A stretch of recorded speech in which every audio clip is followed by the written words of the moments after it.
Hey everyone, I want to do something a little bit different today. I'm on a bit of time off right now with all the snow that's outside, so I'm kind of just tinkering away in my shop, drying everything out, making sure all my work gear is all fine. So I figured I'd take the time to show you guys a bit more of my work gear and kind of go through bit by bit what I use on a day-to-day basis, because I get asked that question a lot whenever I post videos or I'm showing any gear or anything like that. People are always asking me, like, what actually do you use? So I'm gonna try and spend more time going into stuff like that with you guys.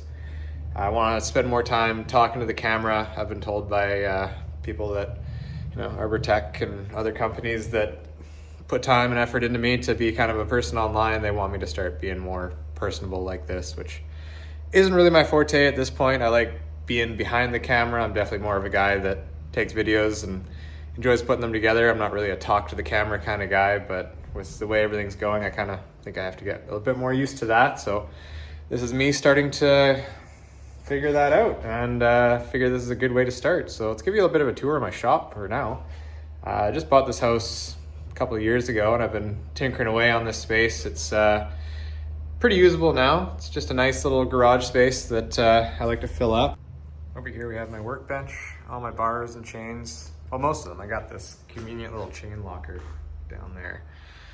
Works great for bringing all my chains out to camp, but I'm kind of tearing my toolbox apart right now. I've got so much random shit. I just throw out many files that have been beat up and not taken care of. So I'm gonna try and organize that a little bit better and see what I actually have kicking around in this thing. Extra chains. This thing comes to camp with me all the time, so this is kind of my lifeline for random tools and bits. Very essential for what we do.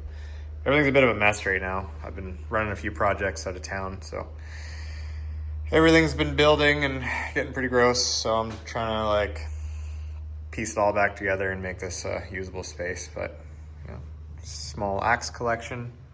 I have a nice little axe wall going on. This is my original climbing axe when I first started IOG. Realized it was way too nice, so I hung it on a wall. Got a classic double bit axe. A friend got me that one a long time ago. Climb high, don't die. And I've just been slowly building up a random collection of other axes there. That's not all of them for sure. Got my photo wall. This is slowly been building. This is just my collection of everything that I've been doing over the last couple of years. My friends, having fun at work. Kind of a nice memory lane while I'm out here. All the helicopters we use, all those places we've gone. Got a lot more to put up, but that's kind of a cool start to it. Got my little mill that I need to use more. My speakers for when I really want to have fun out here. And this is kind of my little saw collection. My 462, this is the original saw I bought when I first started my falling ticket. Got the original 32-inch bar that came on it as well. That's been a wicked saw. It's all west coasted up and never let me down. I've had that for, 3 years now, 3.5 years, probably 4 years now. And it's been the most reliable saw ever. Got this nice 390. I found this at a pawn shop not too long ago, actually. This has been a pretty sweet weapon to find. I always wanted to have a 390, and I walked in there to buy a weed whacker. I was like, holy shit, is that a Walkerized 390? So picked that up, it's been awesome.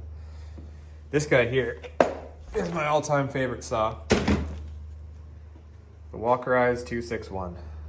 It's all built up, 28-inch bar, 3/8 conversion. Loud as hell with the devil horns. This thing has been through a lot with me.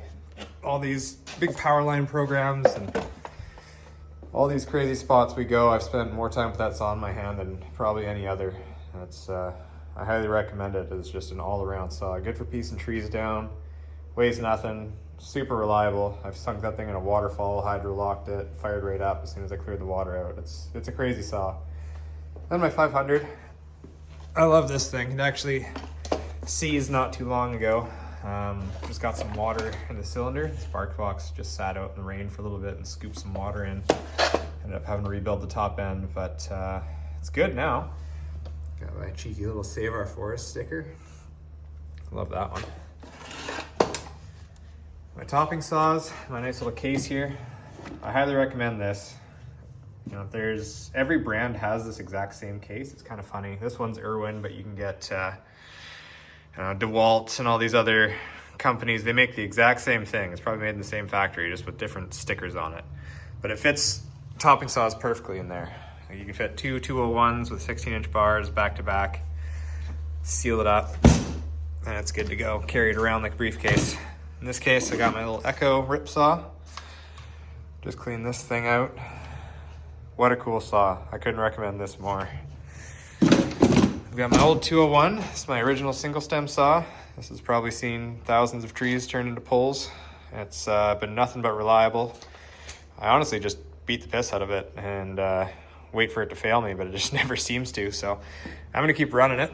I hooked up with a company called Easy Grips. They're sending me a bunch of tape to put around the handle here, so I'm gonna put that on soon and give them a nice little review.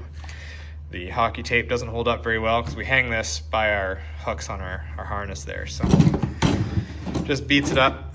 And it says rip saw on it. It's not a full rip saw, but it has the pipe in there, which is ridiculously loud and super fun. Onto the gear. So this is the thing I get the most comments about, just because it's not something you can go to a store and buy. This is an IOG specific claw. Our boss, Crispin, the owner of IOG, makes them. He's kind of pioneered a bunch of things, and he's figured out the best way to make a tree transfer claw, and this thing is definitely it. And connected to that, we got 60 feet, 8mm line, just rock climbing rope, nothing too fancy. And I always store it in this little bag here. Edelrid makes this nice little bag. Again, rock climbing store, found that. Seals it up, it's got room for whatever. And then just a hand ascender on an eye to eye for when I'm ascending trees, or ascending between trees using the claw. It's a pretty sweet setup. I've got this Ivy rope. Not a huge fan of it. This one's 150 foot with a fix eye. My 200 foot I recently had to cut down the other day because it was, it's just been tagged enough times. I was getting called out on it, so finally I had to do something about it. Rocking the Zigzag Plus. I've had this for a couple of years. I don't actually climb on a rope super often. With single stem and the way we climb here at IOG, you have a rope with you, but you don't climb with it. You climb up the tree and you climb down the tree just on a flip line and spurs. So that rope really doesn't get used very often. A couple months of the year when I do the Danger Tree program, but I probably went 9 months without using a rope last year, climbing thousands of trees. So it's important to have, but it's not really something that I invest too much time into. But I am looking to upgrade my rope. This one works poorly with the zigzag. Just too thick. Like, it doesn't really pull through very well. There's other ropes that you can kind of feed through and drop the zigzag down. It makes it work way better.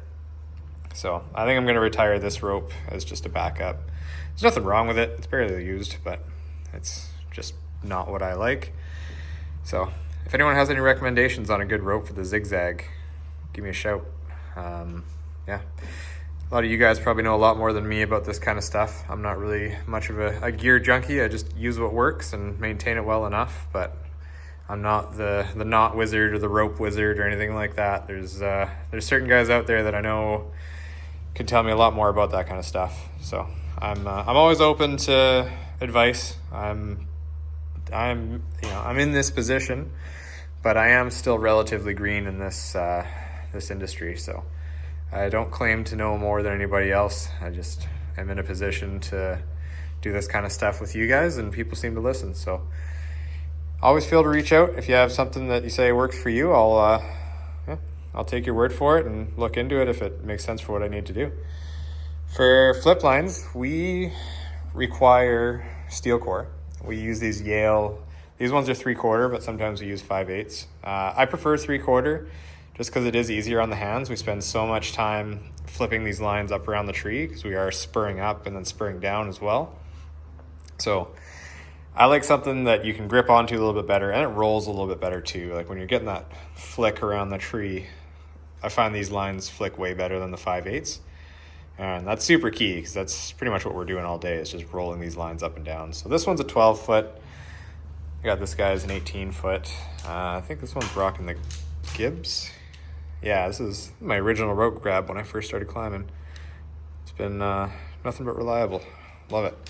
And I've got this one on the ISC, which is also a really good rope grab. I find it's a bit too loose.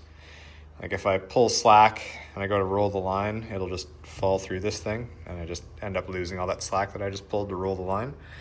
So it works fine. I like it, but that Gibbs one I find is way better for what I'm doing. Spurs, I use the Edelrid Talons. They're pretty good. I've got Geckos, I've got Buckinghams, but these ones are pretty hard to beat. Like comfort-wise, they're phenomenal. And I've swapped out the regular strap for the Buckingham strap. I found the Velcro on these ones, as soon as it rained, it would just break the Velcro. And I was having to stitch the Velcro and tape the Velcro. And it's like, this is getting ridiculous. So I picked up a set of Buckingham leather straps and just kind of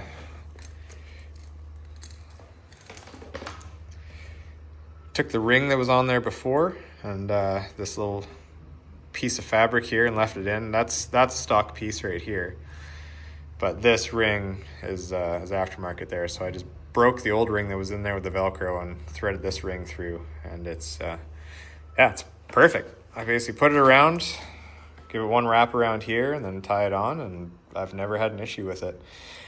I realize everything's pretty dirty right now too. Like I tend to not leave these in this condition, but when we finished the shift there was so much just wet debris trying to climb out in the woods there, and I just kind of left these in here to dry out. So this is all just dry sawdust that I'll probably air hose off there sooner than later. I'm just in the state of drying it all. Same with my climbing harness here. Like you can see, it's just kind of covered in random bits of sawdust. It's usually in a bit better condition than that, but just the condition it's in right now. I'm not climbing on it, so it'll be clean before it goes back out there.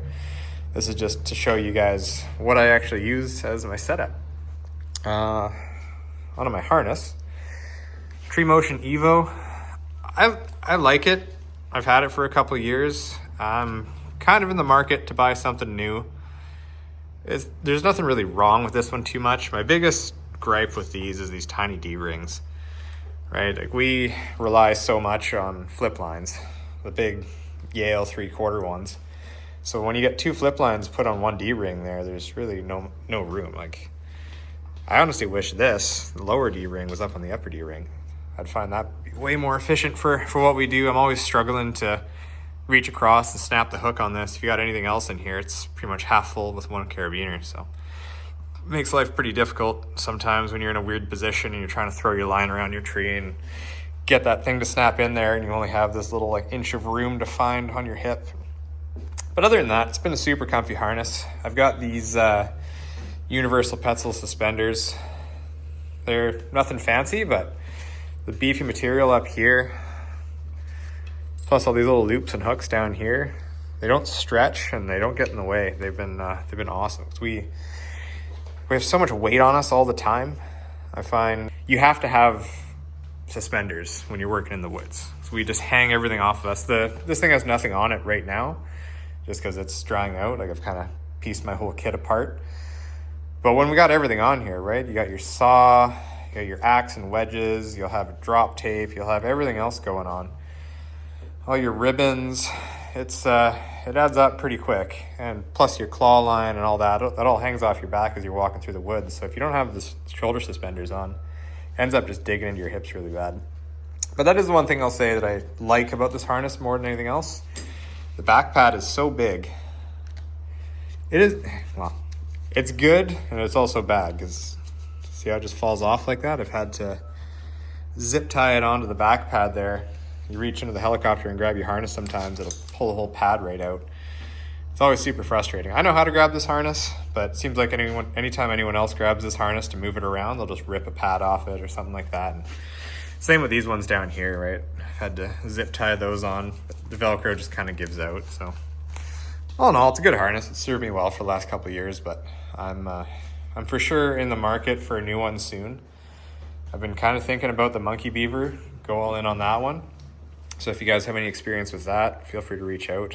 Let me know if it's a good purchase or not. They're super expensive, so I'm kind of torn between that or even just the Petzl Sequoia as more of a lightweight harness.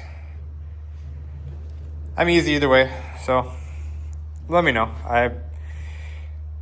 I've tried the Petzl Sequoia. I haven't tried the Monkey Beaver. If there's another harness you think is better than those, I'm happy to listen. So give me a shout, leave a comment. If you use something you think it might be better for what I'm doing, I'm all ears. Another thing that I get asked about a lot is racking my saw. So originally when I got into tree work, I would try and do that and hang it off the back there. After a while, you realize the most efficient way is just hang it off on these hooks. And whether you go right hand or left hand, it's up to preference. Half the guys I work with are on the right, half the guys are on the left. I tried the right for a while. I ended up switching to the left hand side just for ease of comfort, right? When I was pulling my saw off the right side, I found I was grabbing my saw and lifting it, and it was bending this knuckle in, because you're doing that so much when you're single stemming. Every limb you have to grab your saw and lift it. Whereas this side, when you grab it, you're grabbing it on the side of the handle here, raising it up, cutting, and then it's just real easy to just flip it back on there and put it down. Obviously it hangs off a little bit better when it's on your hips, but this is just to show you guys how I actually rack my saw. I've got my lanyard back here. I just clip that onto the back, so in case I miss that hook, it doesn't drop out of the tree. Pretty standard stuff. This clip I don't really use too much, just because anything I put here gets pretty cumbersome with this, right? I've tried to hang like axe and wedges off and stuff like that, but I kind of leave my whole left side open to just having my saw there so nothing gets in the way. And then right side, I'll have my axe and wedges, which I'll show you actually. This is my climbing bin. It all tucks in here nice. I got a million wedges.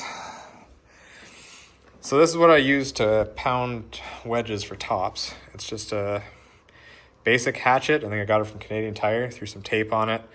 I drilled a hole in it.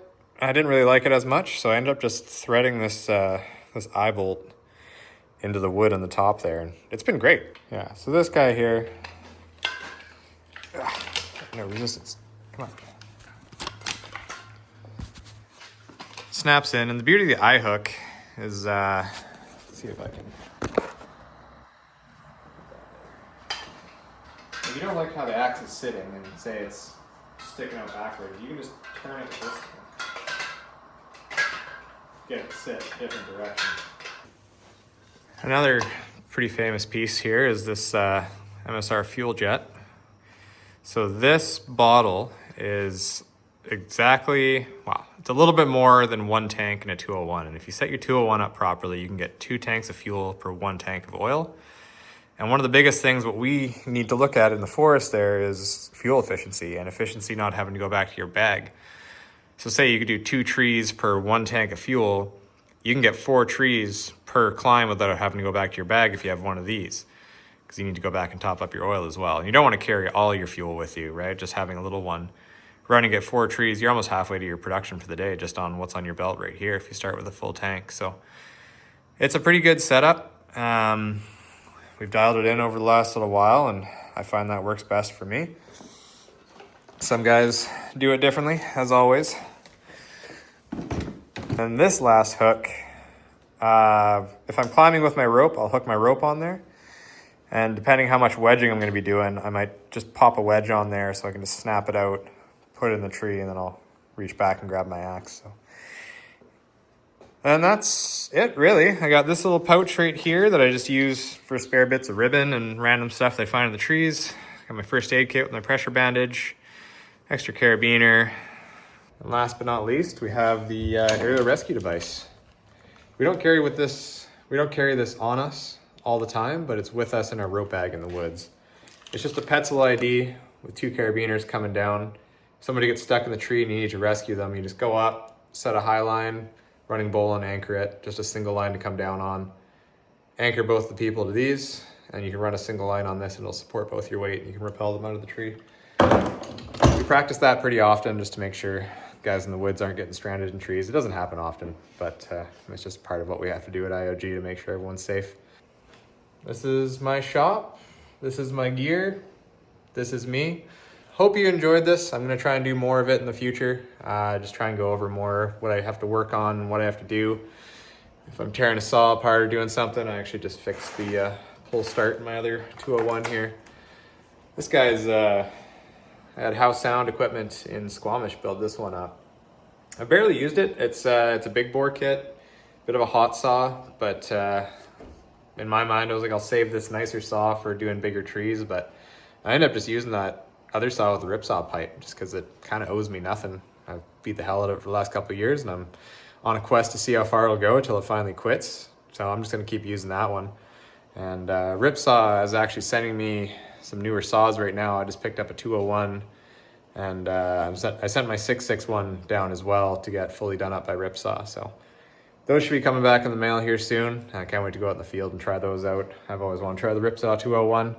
Got a big year of single stem and other stuff coming up, so I'm going to do a lot of videos on using that saw, comparing it to this Echo 2511, which has been a ridiculously awesome saw. I just haven't been on the saw that much lately. I've been doing a lot of supervision and kind of managing these other projects, so it leaves me to the wayside as far as climbing goes. So whenever I do climb, I try and get as much content as I can. So keep your eyes peeled. I'll be doing a lot more stuff, kind of tinkering around the shop here and talking to you guys, and I want to hear your feedback on the kind of stuff you'd like to see. Any questions? I'm open to it. If I can try and open your eyes to our world of forestry climbing and help you understand a bit more about what we do, that'd be awesome. Thanks, guys. Stay safe.